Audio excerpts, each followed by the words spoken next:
সালামু আলাইকুম। একটা কুত্তা ভুক মারলে কয়েক দফা দাবি, একটা মানুষে যদি মানে বাসা বাড়ি ঝগড়া লাগে এটাও কয়েক দফা দাবি। এক দফা দাবির মাধ্যমে কি দেখছে আমরা বাংলাদেশের লোক কোন তো ভাই, যে কোনো কাজে খালি এক দফা দাবি না রাস্তা আমাদের আন্দোলন করা লাগে। এটা রীতি হইলো বাংলাদেশে। আগে যে ফকরুদ্দিন দিনে চালাই গেছে ওই তো ভালো আছেন, তাইলে আপনারা কি কই?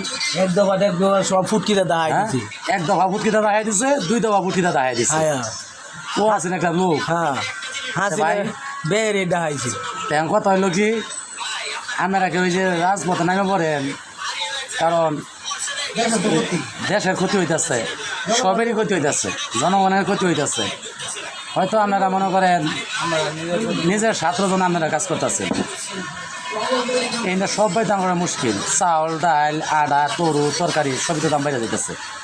খালি এক দফা দাবি করুন, আমরা তার লোক এক দফা দাবি করা হই না, কারণ আমরা গরিব মানুষ। আমরা পায়ে খাইতে খাই, ভ্যান চালাই খাই, অটো চালাই খাই, রিক্সা চালাই খাই, সারাদিন কষ্ট করে আমরা পরিশ্রম করে ভাই চলি। তো যাক, এই দাফা দফাগুলো আর করুন না জানেরা, মিলিয়া জিলিয়া জানে ভাব আর সবাই বইয়া হ্যাঁ সব ধরে নিয়ে টুর্নামেন্টটা কই দিয়া আনেরা সব মিলজিল কই দিয়া আনেরা সব পরে এক দফা না মানুন, দুই দফা মানুন, এক কানো বইয়া মিলিয়া জিল্লা যেটা করবেন সব মিললে এক কাজ করবেন। এইগুলো আমার কথা। আমার আর কি বলবাম ভাই, আমার অনেক কষ্ট হয়ে যা ভাই। আমার কষ্ট দেখলে আনেরা ঠিক আছে ভাই, ধন্যবাদ ভাই, অনেক কষ্ট। দুইটা মদ